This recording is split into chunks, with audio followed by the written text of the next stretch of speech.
All right, we're going to go ahead and there's the flag. I'm shocked you don't have the flag, actually. I just worried more about this cold beer I'm about to drink. All right, we're going to go ahead and get started with our post-race interviews. We've now been joined by the owner of Junior Motorsports, Dale Earnhardt Jr. Dale, congratulations. Obviously, this is a big win for Connor, but truly with 100 wins now in the books for JRM, today has to be a very special day for you and Kelly and everyone that's involved at the organization. Yeah, it's a big deal, man. It's I guess the one thing that I'd like to say is thank you to every employee that opened the door to walk through that building in the last, I don't know how many years. Everybody that's working upstairs in the office, everybody on the shop floor. I don't care if you push a broom, clean a toilet, or build a super speedway car that we went to Daytona with. It takes every single employee to move all that forward and to keep it going. And so everyone or anyone that ever stepped in that building had an influence on anything we ever did. And that goes with all the drivers, obviously, too, is a list of great drivers that were behind the wheel of our cars over the years that have helped us win all these races. You don't set out to win 100 races. You just set out to win the first one you can, to get one win, then maybe another, and then maybe another. And you just stack it together. And then you try to stack years together and try to keep it, give your partners value. And, it's been a fun ride. It's been rewarding and wonderful. There's been some tough times and some hard times, but it's what you willing to go through to have the great moments and protect the livelihood of your employees too. So, it's been awesome. And, special place to win at Indy. Connor did an incredible job to be able to get the lead back and be able to win the race. So just it's a special day. All right, we'll go ahead and go for questions now. I know we'll have several. I'll get to as many of you guys as I can, and we're going to start with Jordan. Jordan Bianchi, The Athletic. We'll start with this. How many beers so far? That's the first one. Some fan handed me two on the way in here, and so I was like, damn, all right. Perfect brand, too. Two other questions. One, when you look back at the history of JRM, you've 100 wins now, what is the one win that really stands out to you? Man, the wins aren't, they don't stand out like that. I mean, obviously they all have little reasons why they're fun or neat. And, of course, winning as a crew chief was a pretty cool experience, one I never thought I'd have. And, winning at Daytona is always special.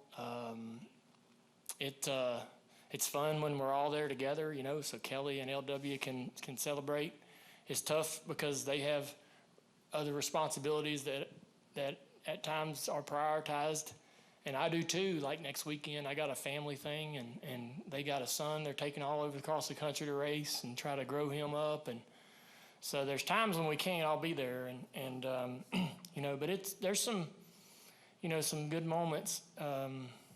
The fun moments that you remember are like the funny shit that happens at a Christmas party or something great that happens to an employee, a milestone for an employee, something great in their life.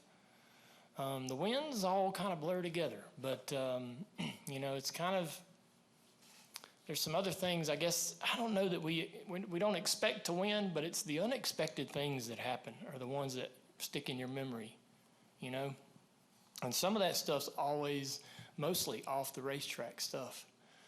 And so, like getting a call from Navy and them saying, hey, do you want to start a race team?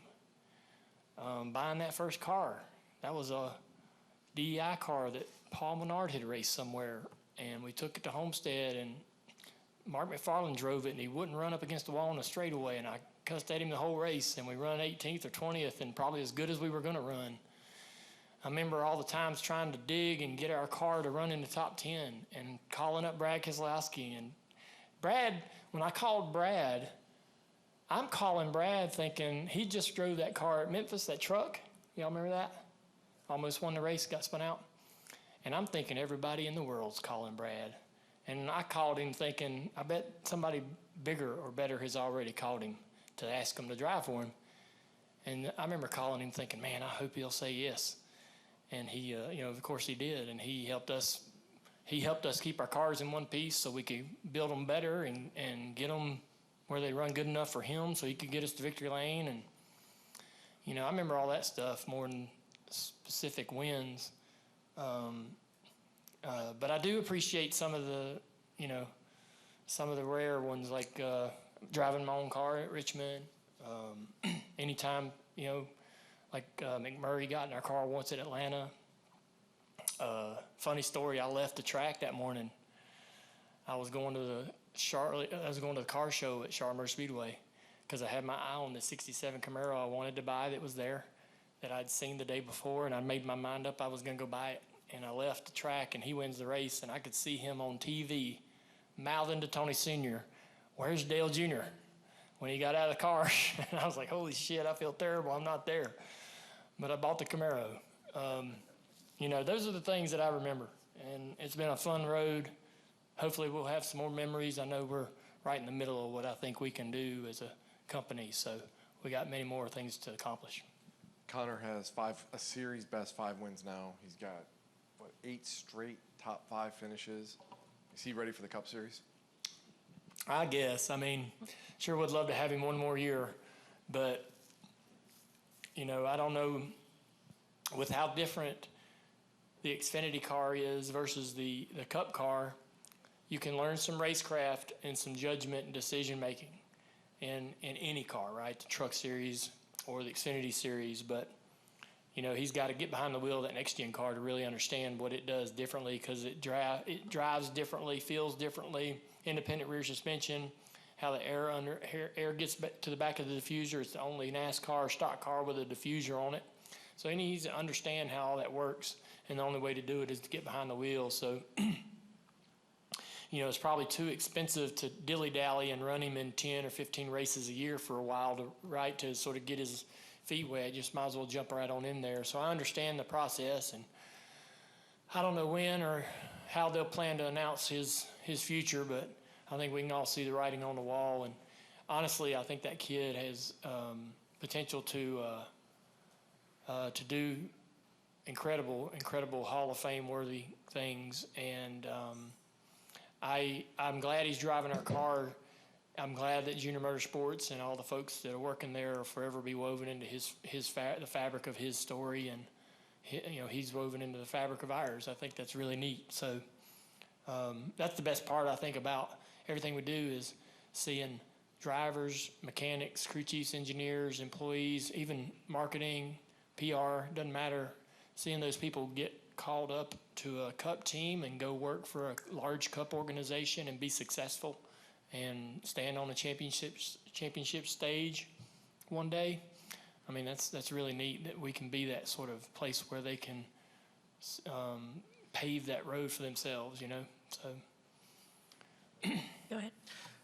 Krista Hardy, Indianapolis Star. Dale, with those statistics that you just heard about Connor, what is it about Connor that reminds you of yourself or another young, hot shot at that age, with how good he is? Yeah, I don't know that I remember.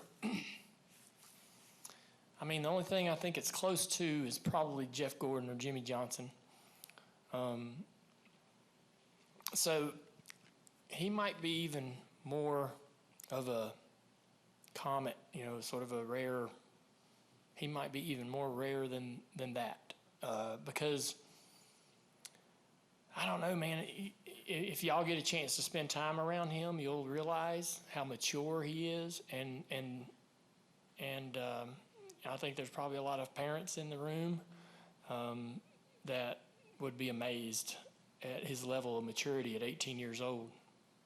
And so his mom and dad sent him overseas at 12 to race go-karts by himself. They didn't go with him. They didn't send a cousin or a brother or sister or anybody. And he only knew one individual over there. And as Connor tells it, he had to ride a bicycle up and down the road every day to get his dinner, his lunch, his breakfast, get his haircut, get his mail, do everything at 12. And, I'm sure he had some, guidance, but how that matured him is insane. Now that's, I would never send my 12-year-old. I don't have one. I got a 7 and a 4, but I ain't never sending my 12-year-old overseas.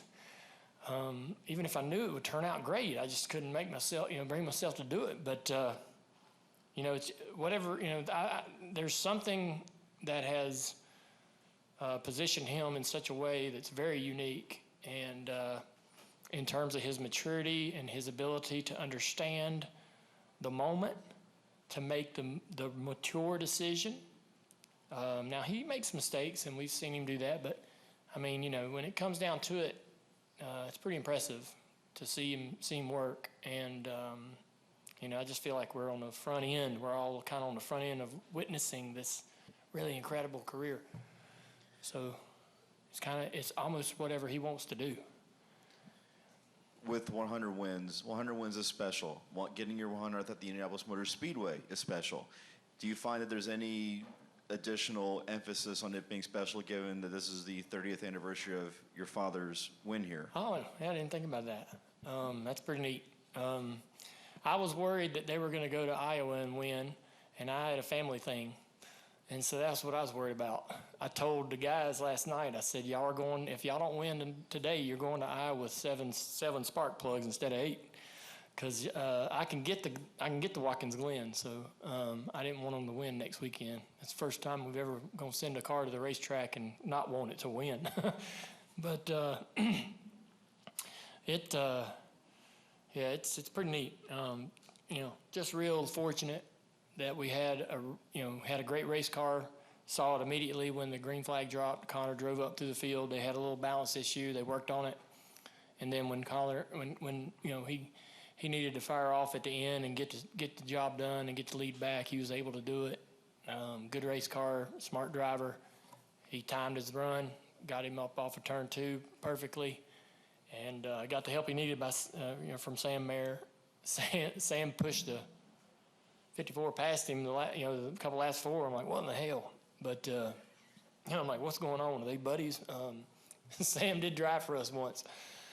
But I saw Sam on pit road before I got to Victory Lane. And I said, man, you part of this story. You won races with us, and you helped us get to this moment. But, it was a fun race to watch play out. All right, John, up front here. John Newby, Savage Ventures. So obviously everyone knew that Connor's going to be very good on road courses, all of this different stuff. But when you see him packing air in the corners, doing some of these mature moves that you referenced, what are we not seeing from the work that he's putting in behind the scenes that leads to this so much progression he's made this year? Yeah, he races all the time, and he can tell you better than I can. But he's in different cars all the time, and I raced against him. we were at Florence, and I'm running about 5th, and I'm struggling tight in the middle of the corner, and he'd been riding and saving his tires, and when it came time to go, he drove through me, and I saw him after the race. I was like, "Damn, you run over me, knocked me out of the way," and he just figured it out. I don't know. Things makes you can ask him, but it feels like that. He's got the common sense to sort of understand exactly how things are playing out in front of him and what decision he needs to make to put himself in the best spot. And I bet he's just raced a ton. These kids start so young, but he's raced all his life, And so, we got kids like Keelan and so forth starting at 5 years old and racing 20 years before they ever get into the cup level, or 15 years before they ever get behind the wheel of a cup car. That's crazy. So, I really didn't get going until I was 24 or 5. And so, and Jeff Gordon, same thing, kind of didn't, they're just getting to where they're racing so young and having so much experience before they ever really get to this point that they make decisions and you're like, holy cow, how'd you know how to do that? Or how'd you know how to make that move? But you could see it, you could watch him those last handful of laps trying to get to the left rear quarter panel of the 54, and he knew where he needed to time the pass and how he needed to make it work. All right, Daniel, can I get a mic? Daniel McFadden, frontstretch.com. Got 2 questions for you, Dale. So first, what have the last 9 months been like for you? Starting, November with Algar, finally winning this championship. February, your first Cup start with Justin, and now today in this accomplishment. How would you sum up this last half year or so? I mean, I don't. It feels like all the years, I mean, I know there's some great moments in there, but it feels like every year feels this way. A lot of ups, a lot of downs, a lot of great moments, a lot of tough moments. But that win with Justin to win that championship was a big deal. I didn't know how many opportunities he might have to get a chance to do that, and then to come back like he did in that race. We thought we were about 2 laps down at one point. Just didn't look like we were going to win. He wanted to pull the car in and park it. He was so dejected. But and then we turned around and ended up winning the championship that night. It was just crazy things. But we won. There was a year about 2 or 3 years ago we won about 17 races or something crazy. And we thought, man, we'll never have this kind of year again. That was just crazy and exciting and just perfect. A lot of things lined up right for us to be able to get that kind of success, and we had never experienced that before, and didn't really think we'd ever get to that point again. But here we are, and there's a lot of reasons why that we're having the year we're having. To answer your question, I guess Hendrick engines is a big deal, especially at a track like this, at a track like Pocono, and Rick is part owner of our team, and Rick is always over at the engine shop telling those guys to get us a couple more horsepower here and there, and always working on them to build us better engines. And Justin Marks with Trackhouse wanted to team up a little bit and put some of his drivers in our cars. So we've won some races with them this year, counting Connor, and we get pit crews from Hendrick, we get pit crews from Trackhouse, we get resources from everywhere, and pretty incredible, to be honest with you. It don't all happen in our building. It all comes from all kinds of places to make it all come together and work. But it's been a lot of fun. I've enjoyed winning with Rick all these years. It's cool to high five and back slap with Justin Marks after races like today. Just making memories together with your friends and people you like to work with, and like Justin and everything. So it's been pretty memorable. How big were the emotional swings for you over the last 25 laps of this race? Thinking you might win number 100 with Justin, then it rains, and then finally, Zilisch is the one who comes out. I've been in that situation before at Homestead, having 2 cars sitting there racing for a championship a couple times. And I remember the year we won a championship with Byron, but we lost it with Elliott Sadler, and I was so heartbroken. Like half of me is torn in bits and pieces because of Elliott and everything he's done for us, and the other half of me is like, damn, we won a championship. So it's tough. I don't know that I can articulate how that feels to watch your car leading the race and get wreck out of the race, and then hugging on that driver and telling him, hey man, you worked hard, I appreciate you, let's keep our head up. And you got another driver out there trying to win the race, and one standing on pit road broken hearted climbing out of his car. It's a bit of an odd circumstance for sure, but Justin is mature enough and understands this business. He knows what's going on, and you just kind of try to put your arm around them when the chips are down and things aren't going good, and celebrate with them when they're going right, and try to be a good example and be good. Let them know you're in their corner all the time. All right, Dale, thank you so much for joining us. Appreciate it. We really appreciate it. All right, we're going to go ahead and continue with our race winner now, Connor Zilisch. Connor is now on the desk, I should say, and we will go ahead and go to questions. We will start with John Newby and then move to Jordan.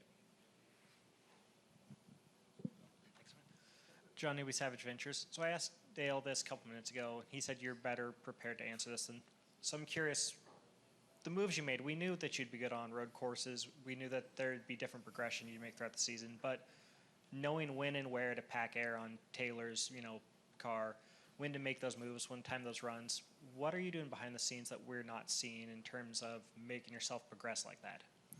Yeah, it's watching a lot of races. Riley won the race last year doing the same exact thing, and also everybody at Chevrolet, Josh Wise and Scott Speed especially.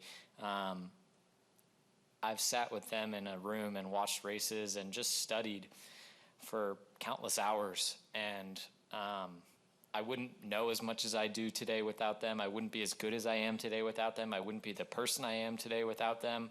I really do owe a lot to Josh and Scott and everything that they've taught me. They study this stuff more than anybody. And, I'm just very fortunate to be a part of Chevrolet, and I've never raced a stock car with another emblem on the hood, and that means a lot to me. So, yeah, it's often guys jump around and move manufacturers, and I couldn't do that at this point with how much Chevy has done for me and the people that they've provided for me to learn and grow as a driver. All right, Jordan, go ahead. Jordan Bianchi, The Athletic. Dale was just in here, and I asked him about you, and he said you have the potential to do incredible Hall of Fame worthy things. When you hear something like that, what do you feel? Not only hear something like that, but have him say it is really, really special. And those words carry a lot of meaning. And I still have a long way to go before I get to that point, and a lot of work ahead of me, and a lot of bad days ahead of me. So, it's going to be an incredible journey. I'm so excited for the next 10, 15, 20 years, hopefully, in this world of NASCAR racing, and I've enjoyed my time so far, but I really do hope there's a long journey left ahead of me. I really am having a lot of fun, I show up to work every day, and I can tell myself I love my job and I love what I'm doing, and it's not very common in this world anymore. People can say that. So I'm very fortunate to do what I do and to have the opportunities that I have. You have a series best 5 wins. You finished in the top 5, 8 straight races on ovals too. What else do you have to prove in the Xfinity Series? You ready for Cup? Phoenix, the championship would be awesome.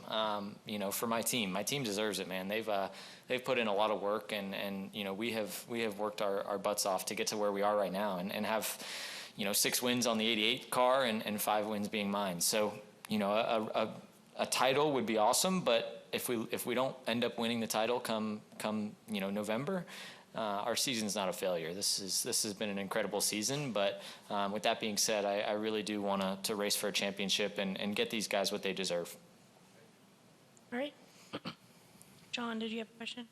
No. You're already good. Okay. Did you have a question? Okay. Connor, talk us through the contact in front of you between the 17 and the 7, and was it Pocono deja vu from behind the steering wheel? Yeah, it was. I was running third behind them, and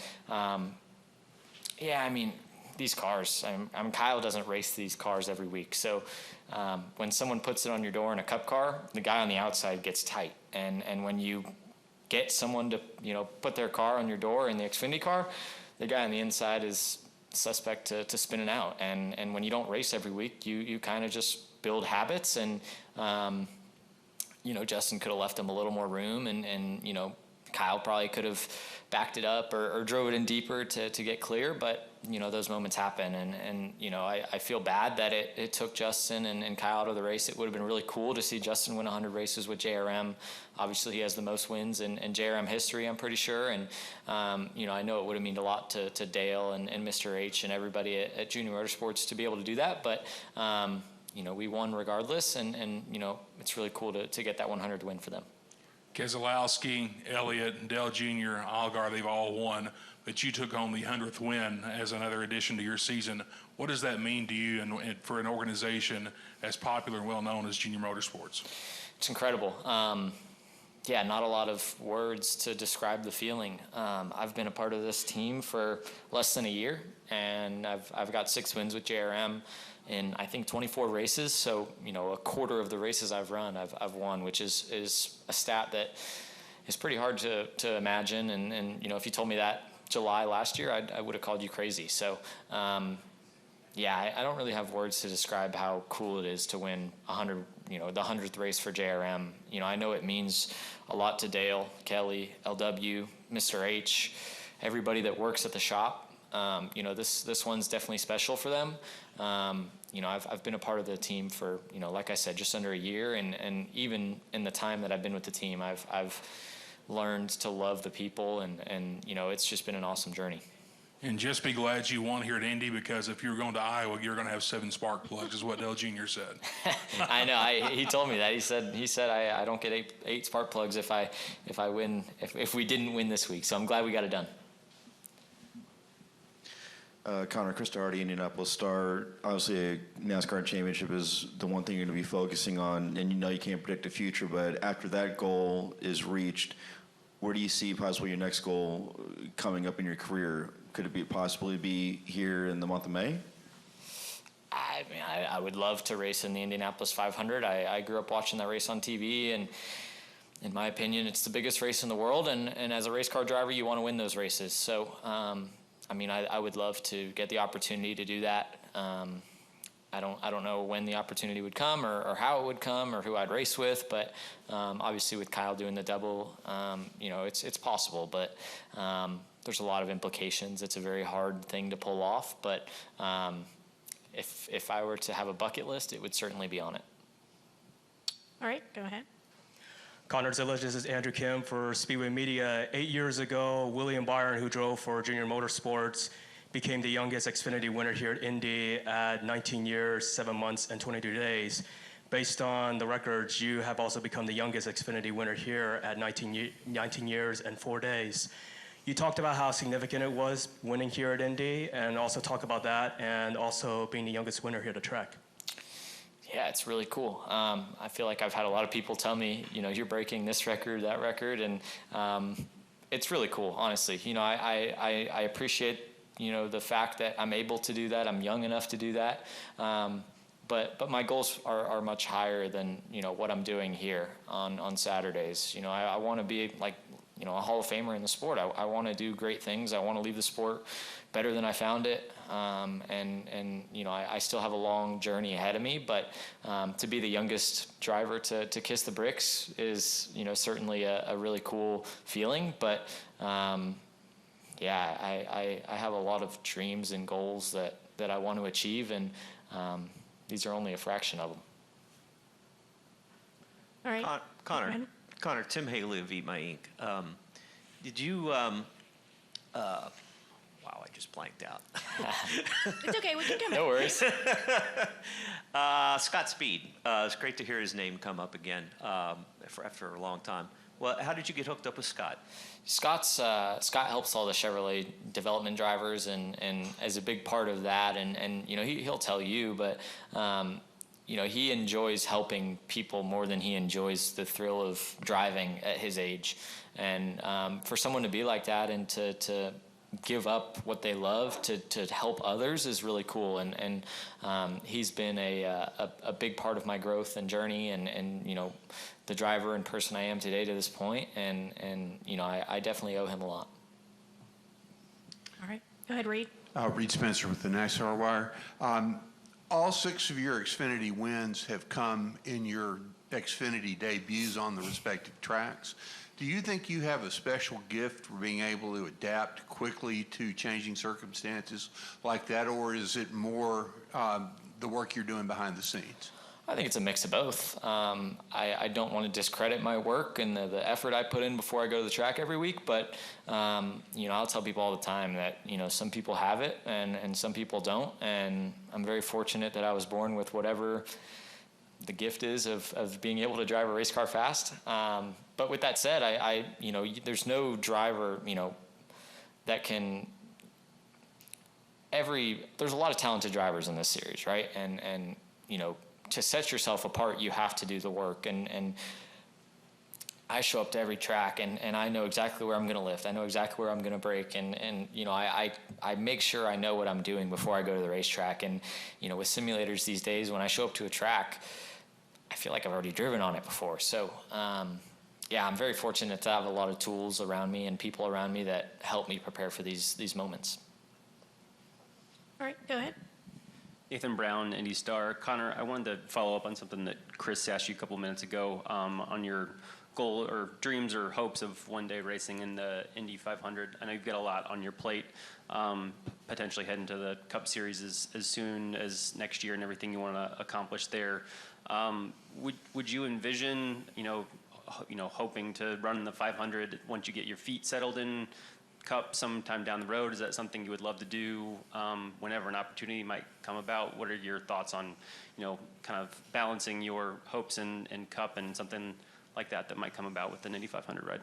Yeah, I definitely want to be settled here before I commit to doing something like that. That's a big time commitment, and I need to focus on what I'm doing here first. But down the road, if I get settled in and I'm doing well on Sundays, hopefully one day, it's certainly something that I'd want to do. And I don't want to wait. It's such a cool race, and even today, like just driving past every grandstand and imagining people in every seat is something that's pretty unreal. So I definitely want to be able to experience that, and the only time to do that is in May. So hopefully I'll get the chance to do that. And I know that you went over to Europe to do some karting early on in your career. Was IndyCar or open wheel cars here in the U.S. ever really on your radar? Did you at some point kind of choose a path down stock car route, and that became your sole focus from a full-time racing perspective? Yeah, I've talked about this quite a bit, but my dream was always to race, as a kid, was always to race sports cars or F1 or IndyCar or something like that. I never thought I would race NASCAR. I never raced ovals growing up. I was watching it from the shadows. I can't say I grew up going to NASCAR races. I grew up racing go-karts, and I still wear tapered suit. It's kind of in my DNA. So, I can't say that my dream was to race NASCAR, but now that I'm here, I'm loving it. And I really do think, NASCAR is the biggest form of motorsports in America. And, I want to be the best at the biggest and highest level. And to do that in America, you have to race in NASCAR. So, growing up, I wanted to race F1, but nowadays it's really, really difficult to get to that level, and quickly realized it wasn't possible for me. All right, Connor, congratulations again on the win Thanks, today. everybody.